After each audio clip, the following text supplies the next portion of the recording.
For over half a century, Buford Pusser's story stood as a classic American tale of one man's war on crime and a family's tragic sacrifice.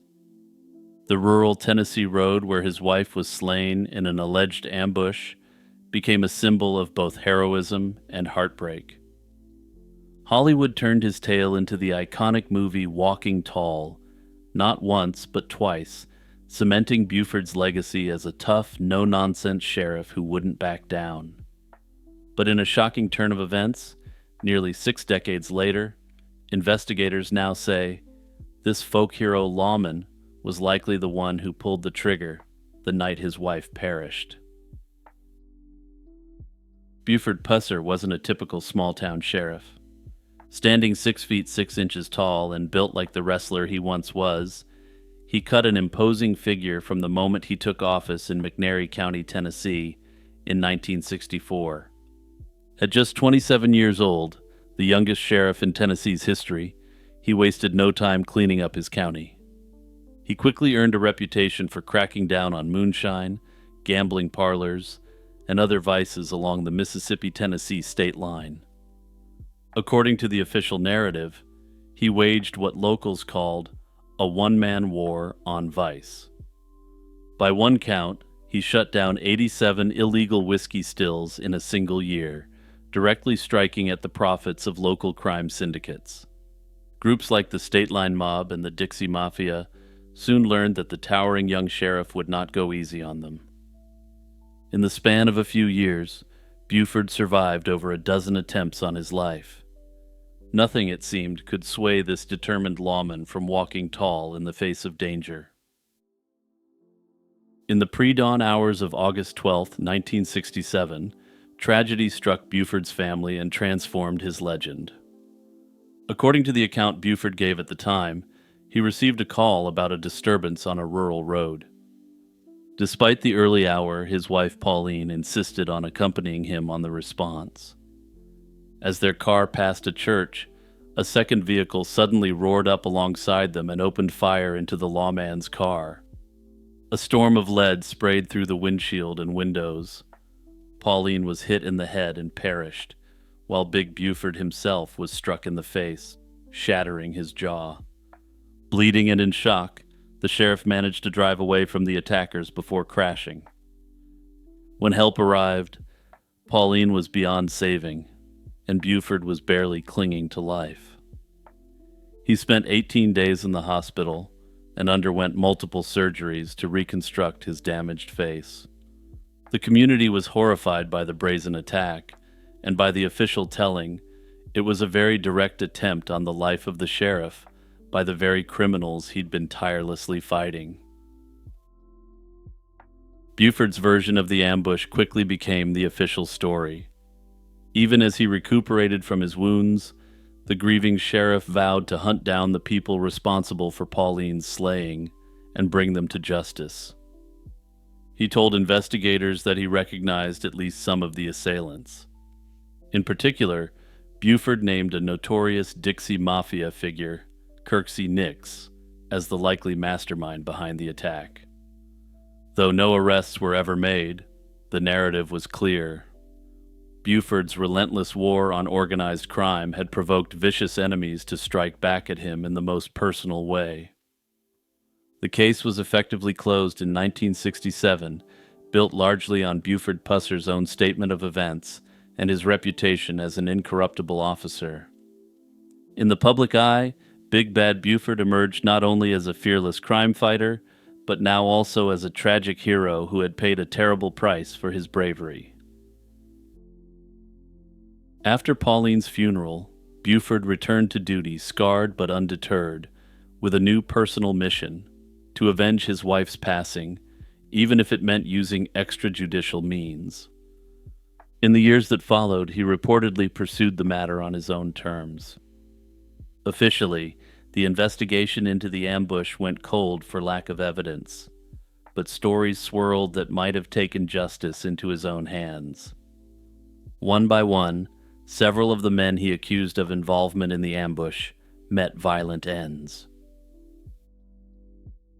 In 1969, An accused Dixie Mob hitman named Carl White was brutally eliminated, and rumors quickly swirled that Buford had secretly arranged the event. Within a year, two more suspects, George McGann and Gary McDaniel, were also found deceased under mysterious circumstances in Texas. Though never proven, many locals believed that these deaths were no coincidence, and that Sheriff Pusser had orchestrated a fierce private vendetta to eliminate anyone involved in the event. Buford himself never admitted any such vigilantism, but he notably never dispelled the rumors either. In the absence of official convictions, the legend took hold that Buford had delivered his own form of justice from the shadows. Whether or not Buford directly ordered any reprisals, the effect was the same. His already formidable reputation grew to near mythic proportions. Here was a lawman who not only survived, but might have personally seen to it that those responsible paid the ultimate price. On the national stage, Buford's heroism was sealed by Hollywood. The 1973 film Walking Tall, loosely based on his life, turned Buford into a household name, and that film is of course why many of you knew who I was talking about immediately. Actor Joe Don Baker portrayed a character modeled on Buford, a towering, club-wielding sheriff determined to uproot organized crime in his town. Walking Tall became a hit and an enduring cult classic, spawning two sequels in the 1970s and a remake decades later, featuring The Rock, of all people, as a version of Buford. Notably, Buford had just signed a deal to play himself in a Walking Tall sequel when, in 1974, he passed away in a fiery single-car accident at age 36. His sudden death fueled yet another layer of mystique, with some of his loved ones suspecting that his old enemies had sabotaged his Corvette in revenge. By the mid-1970s, the legend of Buford Pusser seemed complete. He was remembered as the valiant sheriff who walked tall, cleaned up his town, and sacrificed more than most men ever would or could. He was a Wyatt Earp for the mid-20th century, a lawman who wasn't afraid to get his hands dirty to pursue his own form of justice. For decades, nobody seriously questioned the story of Pauline's passing, and this event achieved folkloric status in Tennessee. But as time passed, whispers and doubts endured beneath the surface. In 2022, the Tennessee Bureau of Investigation quietly decided to take a fresh look at the case as part of a routine cold case review. In January 2024, the TBI even publicized that Pauline's investigation was still active and asked the public for any new information or tips. One crucial discovery was that no autopsy had ever been performed on Pauline back in 1967, a startling oversight that investigators promptly set out to correct. With her family's consent, Pauline's body was exhumed in February 2024 so that a modern forensic examination could finally be conducted. Agents also received a tip about a potential weapon that had been overlooked, providing a fresh lead that investigators pursued as they re-examined the physical evidence. What they discovered would upend the traditional narrative, at least according to the district attorney. In August 2025, Tennessee authorities announced that new evidence implicated none other than Buford himself in the slaying of his wife. After the 3-year investigation, the local district attorney declared that if Buford were alive today, there was enough proof to present an indictment against him. This bombshell finding suggested that the infamous ambush was an elaborate cover-up staged by Buford to conceal his own act of violence. The reopened case uncovered several major inconsistencies in Buford's 1967 account. Modern forensic analysis, aided by the exhumation of Pauline's body, painted a very different picture of the crime scene from the one Buford had described. Notably, Pauline was most likely shot outside of the car, not inside it as the sheriff had long claimed. Her body, investigators believe, was then placed in the car afterward to stage the appearance of a drive-by ambush. Photographs from 1967 showed blood spatter on the car's hood and on the ground that didn't line up with the story of an unknown attacker firing into the vehicle. Even more damning, the wound that Buford sustained to his face appeared to likely be a close contact shot. In short, the forensic evidence pointed to the conclusion that Buford shot his wife at close range and then took drastic steps to make the ambush story more believable. Digging into the couple's history also revealed disturbing context that had been glossed over in the hero narrative. Investigators found signs that Pauline had been a victim of violence before her slaying. Indeed, the new autopsy revealed that she had sustained a broken nose sometime prior to the attack, an injury that had healed by the time of her passing. This finding potentially corroborated long-standing whispers that Pauline's marriage had been troubled, though the exact cause of the break couldn't be confirmed. Law enforcement officials in 2025 were mindful of how shocking this revelation would be to those who grew up idolizing Buford Pusser.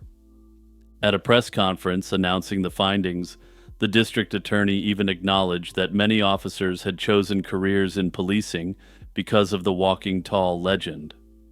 However, he emphasized that the priority was giving dignity to Pauline's family and ensuring that the truth was not buried by time. The TBI, for its part, has pledged transparency and claims they will release the entire cold case file to the public to prove their point. Personally, this is one of those cases where I'm not sure this sort of action would have been taken if Buford was alive. The problem is that if they did get it right, they did so with the evidence in the cold case file, and that means that the initial investigation was so badly botched as to be unreliable. If none of the basic forensic evidence lines up with Buford's contemporary story, then it makes me question whether there was something much bigger going on here. Further, proving guilt beyond a reasonable doubt would be incredibly difficult given those initial screw-ups. Personally, I think on a balance of probabilities, the civil standard of proof, Buford would potentially be judged responsible for his wife's passing. The exhumation of Pauline's body revealed forensic inconsistencies with his 1967 ambush account. Blood patterns, bullet trajectories, and the apparent staging of her body all suggest she was shot outside the vehicle rather than inside during a drive-by. His own facial wound, once thought to be a graze from an attacker, aligns more with a close contact shot inflicted at short range, at least if the forensics are accepted. Notably, since Buford isn't alive to defend himself, he can't go and hire a countervailing expert to potentially give an entirely different take. When weighed collectively, these findings, if accepted as true, tip the scale toward a conclusion that Buford orchestrated the scene. In civil proceedings, where jurors or a judge need only be convinced that something is more likely than not, such physical evidence and his history of violence would probably secure liability. However, proving guilt beyond a reasonable doubt, the criminal standard, would be far more difficult. Nearly 6 decades have passed, and many witnesses are deceased. No weapon was conclusively tied to him, and no eyewitness exists to directly contradict his original story. Reasonable doubt could be raised by the possibility of flawed or degraded forensic evidence, and the alternative suspects named at the time. While persuasive, the case remains circumstantial, making a criminal conviction much less than certain. Therefore, if he was alive, he may have ended up in a situation like O.J. Simpson, who was acquitted criminally but found liable in civil court. Also, full disclosure, I saw Walking Tall when I was a kid, and up until this time had fully bought into the mythos of Buford as a badass American lawman. Hey everyone, Jimmy here as usual with a big shout out to all subscribers, YouTube members, and patrons. Also check out the Lazy Chill History video podcast, where I'm currently rolling out the content from my history channel.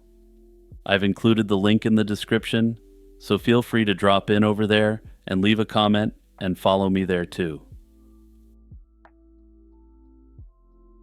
A 3-year-old girl stood crying on the stairs, locked out of her home, while unimaginable violence unfolded below. It was the afternoon of February 19th, 1982, in a quiet Woonsocket, Rhode Island apartment house, when a neighbor opened the basement door to a nightmare. Blood was spattered across the laundry room walls. 22-year-old Doreen Picard lay slumped between a washer and dryer, bludgeoned beyond recognition, and strangled with her own sweater. Nearby, 27-year-old Susan Lefert was barely alive in a pool of blood. Susan miraculously survived after hours of surgery, but she emerged from her coma with total amnesia about the attack.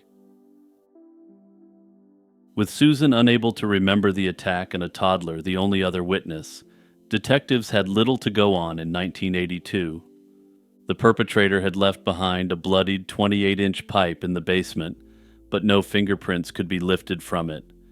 Investigators could not discern a clear motive. Susan was a housewife, and Doreen a young student, neither with any known enemies or dark secrets that might invite such violence.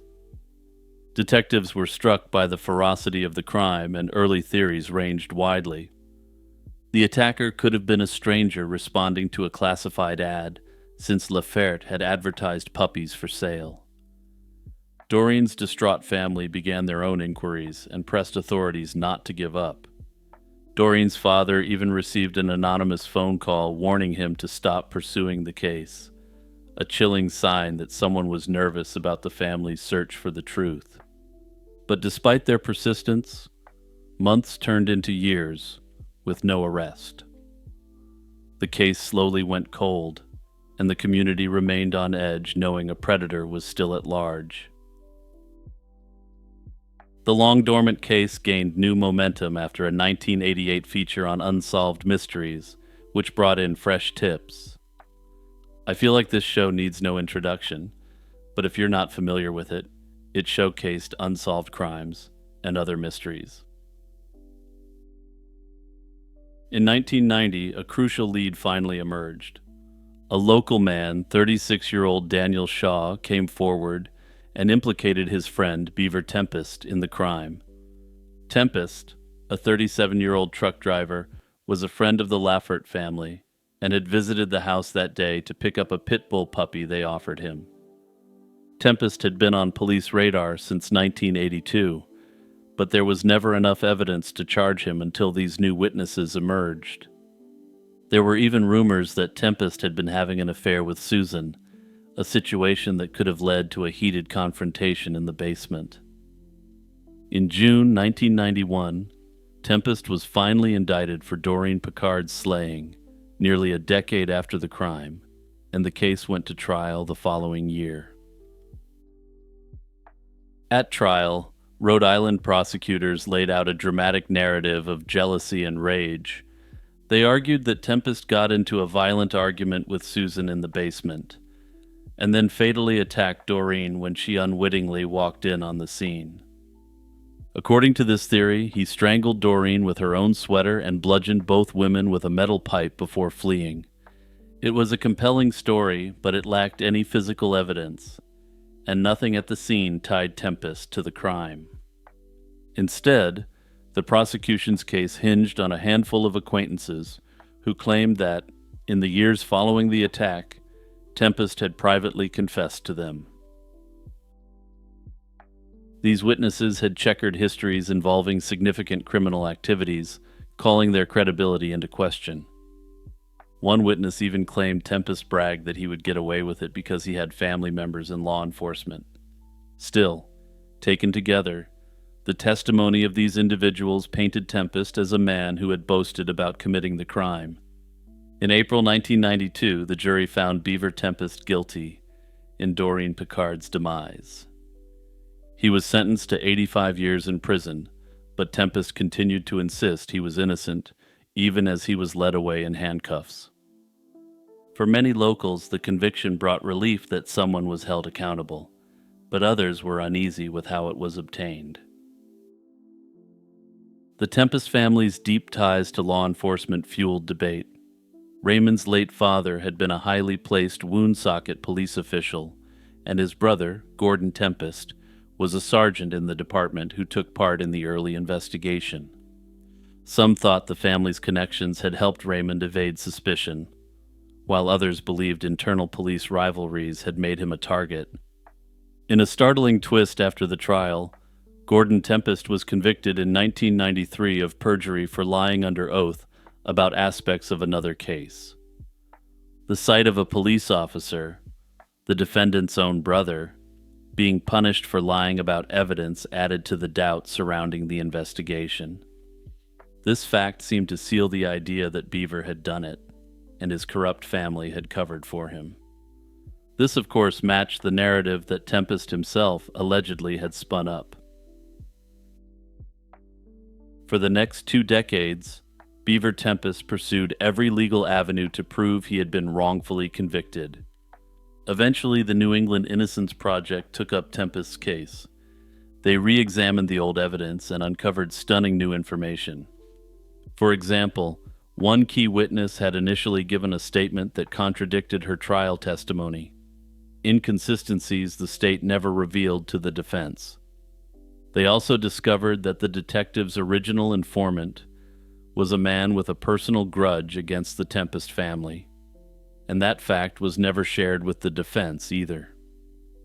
Investigators had even coached the witnesses on what to say, gently reminding them, repeatedly, that Beaver Tempest had confessed to the crime.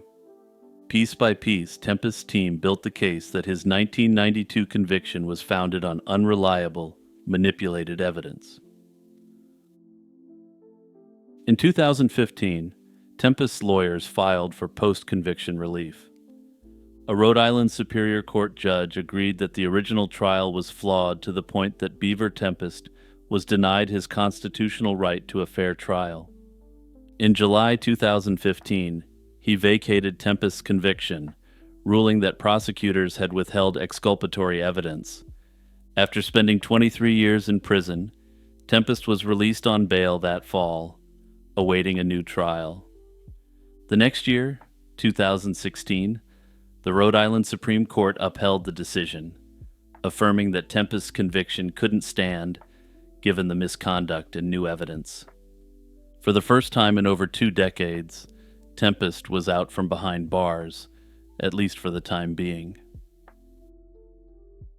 Even after the courts overturned the conviction, state prosecutors were reluctant to let the case go. They initially announced plans to retry Tempest for the slaying of Doreen Picard.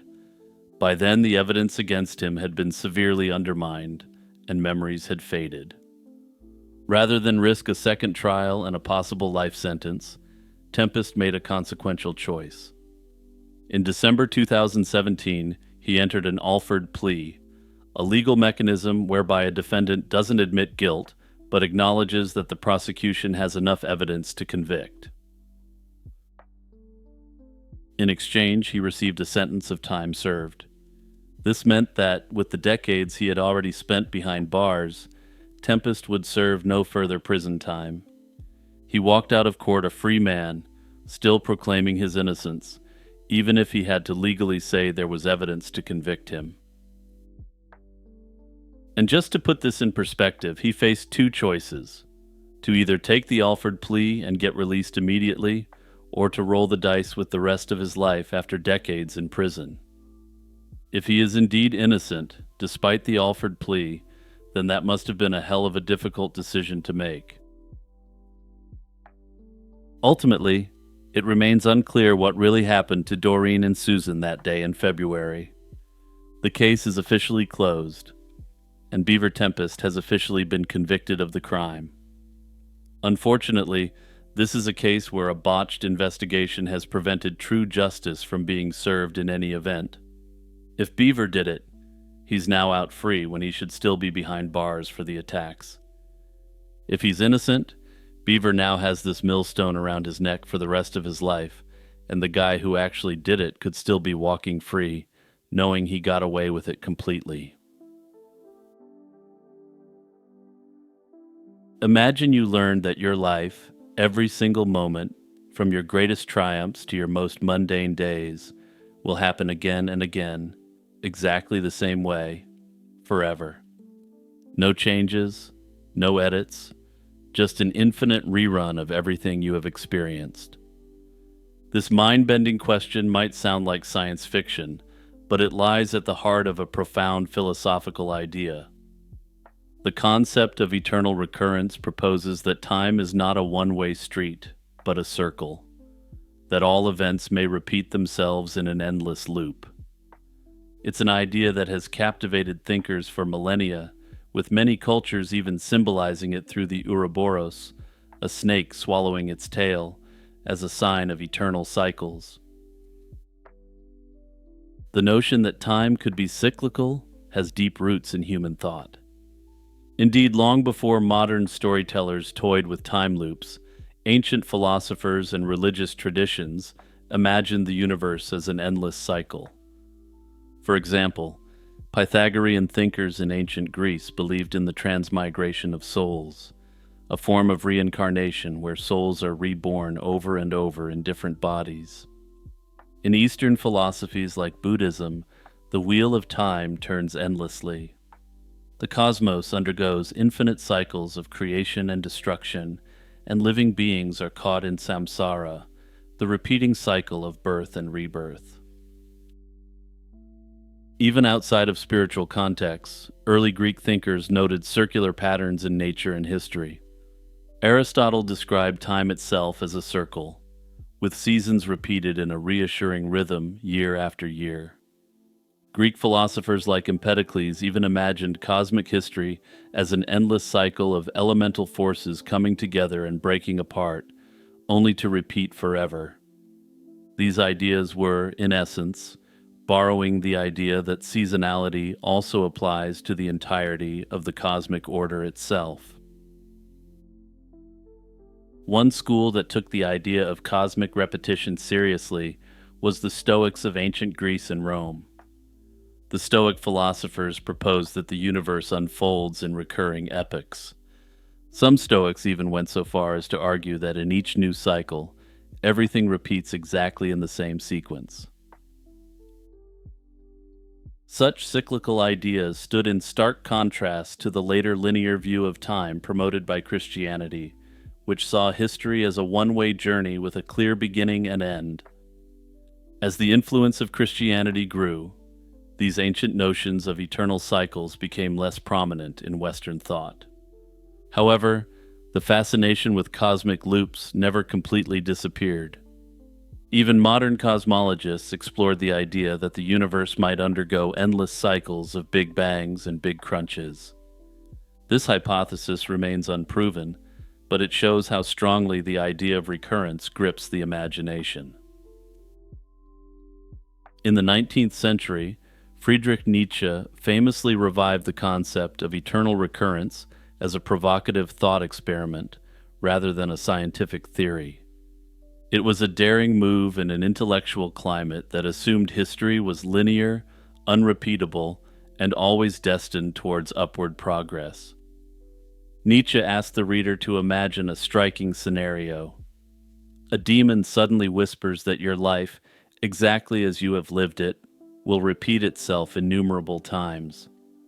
Every joy and every sorrow, every trivial moment and every great triumph will recur again and again on the eternal carousel of existence. Nietzsche suggests two extreme reactions to this pronouncement. One is despair. You might curse the messenger and tremble at the idea of reliving every pain and regret endlessly. The other is delight. You might welcome the news, even proclaim you've never heard anything more divine. He didn't intend this morbid scenario as a literal description of the cosmos, but as a challenge to our attitude toward life. It forces each of us to ask, do I love my life enough that I would want to live it again, exactly the same? Nietzsche's aim was to provoke a life-affirming mindset. He wanted people to confront this hypothetical eternal return and respond with a resounding yes to life. To embrace eternal recurrence, then, means to embrace life so completely that even its hardships and sorrows are welcomed as part of the whole. Nietzsche argued joy came from being someone who could accept the prospect of living his or her same life on repeat and still rejoice in it. In Thus Spoke Zarathustra, the prophet Zarathustra eventually calls eternal recurrence a joyous truth, framing it as the ultimate test of saying yes to existence. Nietzsche even saw this idea as a counterpoint to religious hopes of an afterlife. Instead of longing for paradise in another realm, eternal recurrence offers a kind of immortality in this world, repeating forever. So we must learn to value this life fully. However, it's noteworthy that Nietzsche never outright claimed eternal recurrence was scientifically true. In private notes, he wondered about it, but in his published work, he treated it as a thought experiment and metaphor. The power of the idea is therefore psychological rather than physical. From a scientific perspective, eternal recurrence takes on a different flavor than in philosophy. If time and space are infinite, then the number of possible arrangements of matter is finite. Because even though the universe is vast, the laws of physics limit how particles can be organized. Over an infinite stretch of time, every possible configuration would eventually repeat. This is sometimes framed in terms of the Poincaré recurrence theorem, which states that under certain conditions, a system will eventually return to its original state. Cosmologists have extended this reasoning to the universe itself. If it's boundless and eternal, then the histories we experience could recur countless times. Some models of a cyclical cosmos suggest that universes are born, collapse, and are reborn endlessly, making repetition inevitable. In a more statistical sense, if there are infinitely many universes in a multiverse, then there are infinitely many versions of you living out the same life. Here, eternal recurrence isn't a mystical fate, but a logical outcome of infinite possibilities, playing out an infinite amount of times.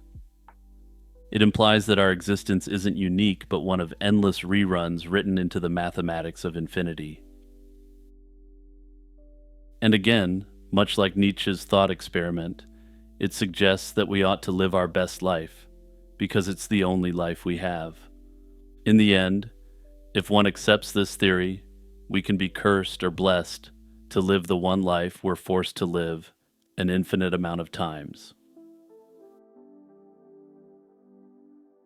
Imagine waking up in the dead of night to a strange sensation, not of pain or theft, but the eerie realization that someone had been in your bedroom and cut off a lock of your hair.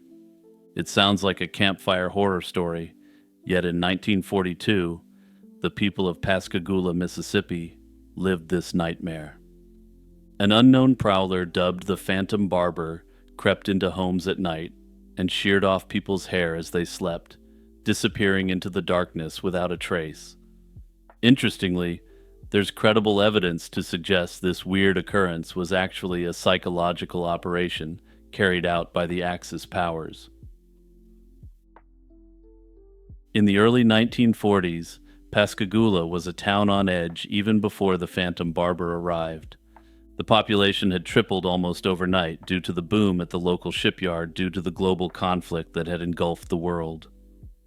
Although this boom brought economic growth, it also strained Pascagoula's small police force and led to more petty crimes in town, even before the phantom attacks started. Blackout rules kept the city dim at night to prevent enemy attacks, cloaking neighborhoods in near-total darkness each night. War paranoia ran high, with German U-boats reportedly lurking in the Gulf of Mexico. People suspected that any neighbor or newcomer could be an enemy spy. In this tense atmosphere, the sudden string of hair-snipping break-ins sent Pascagoula into full-blown panic. The first reported incident came around midnight on June 5, 1942, at the Our Lady of Victory's convent. Two girls, 11-year-old Mary Evelyn Briggs and 12-year-old Edna Marie Heidel, awoke to see a shadowy man. One girl later described him as a short, stocky figure in a light-colored sweatshirt, and the girl's screams rang out, but the intruder had already vanished.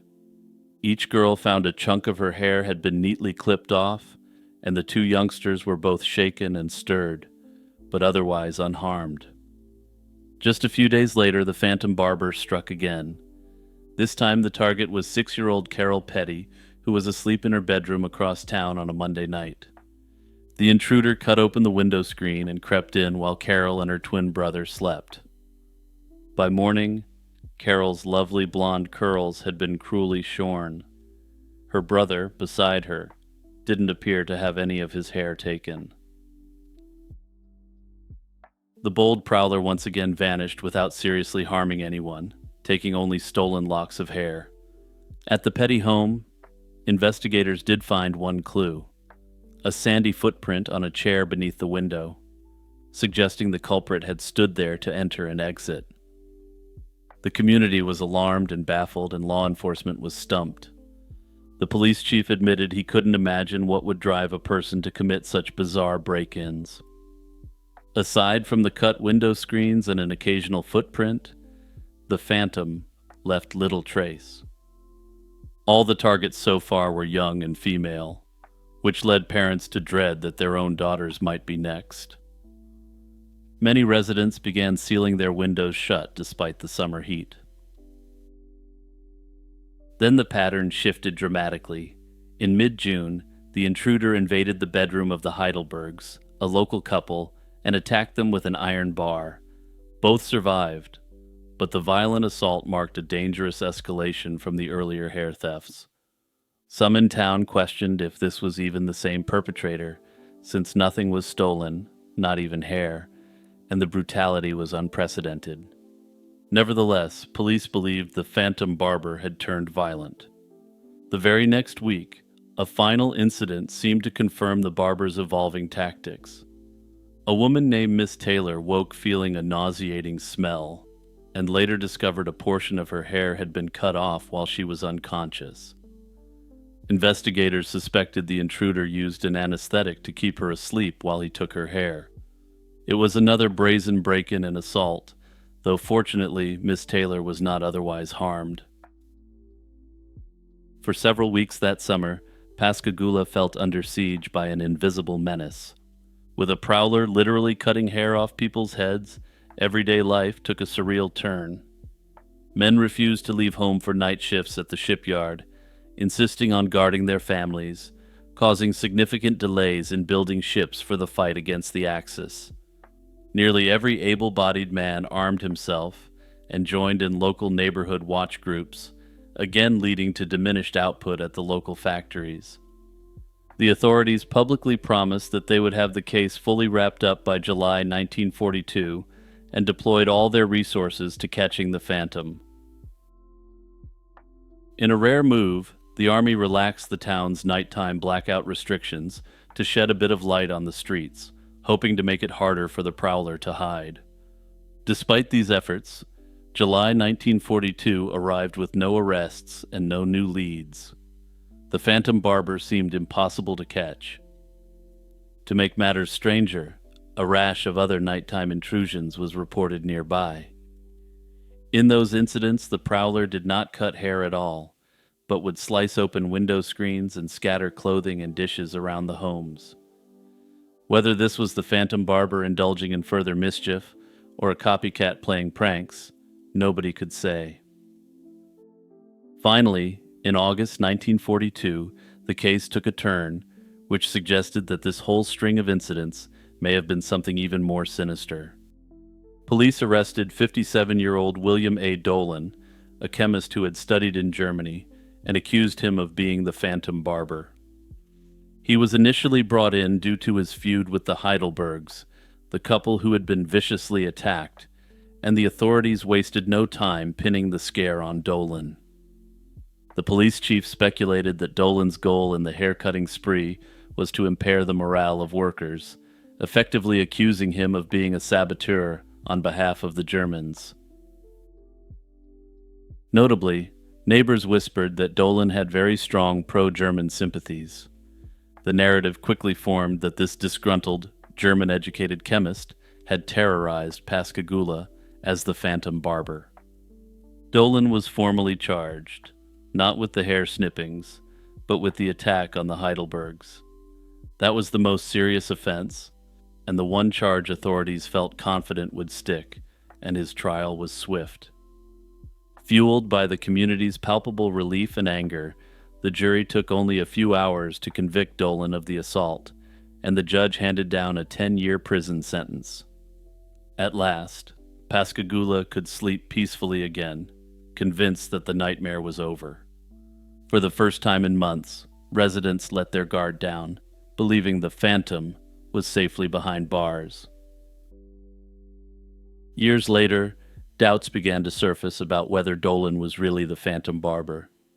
He always insisted he was innocent, and in 1948 he even passed a lie detector test arranged by the state governor, though of course those aren't exactly a science. Citing the ambiguous evidence and public hysteria surrounding the case, the governor granted Dolan an early release, and he was eventually pardoned entirely. The case of the Phantom Barber thus remains technically unsolved, and there are some serious questions floating about the attacks in general. While the question of whether Dolan was responsible for any or all of the attacks remains unsolved, the most interesting question is whether a saboteur was at play.